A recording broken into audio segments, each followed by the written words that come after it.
नमस्कार जय जगन्नाथ आमे आसीथिलु पुरी पुरीरु कोणार्क बुलिबा पई से रास्ता मझे आमे देखिलु पंचमुखी हनुमान को मंदिर सब मंदिर परी सामने दुईटी सिंह तापर आमे जाऊचु टुवर्ड्स मंदिर छोट मंदिरटे किंतु बहुत प्रत्यक्ष बोली कहते आपने तो जानी हिंदू धर्म में सबू देवता मान किसी ना किसी महत्व रखाई हनुमान बंधु सुग्रीव और रामकर मिलन को लेकिन गोटे मूर्ति अच्छी प्रत्येक जगार ये टाइप से मैंने बनई जो कि इतिहास पौराणिक कथा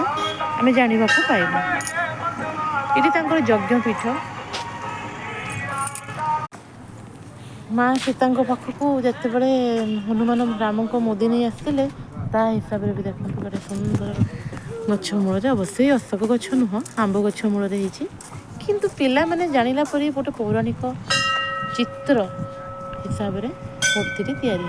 राम और लक्ष्मण को हनुमान नहीं जो जाइए देखो से प्रतिबिंब हिसाब से मूर्ति तैयारी कराई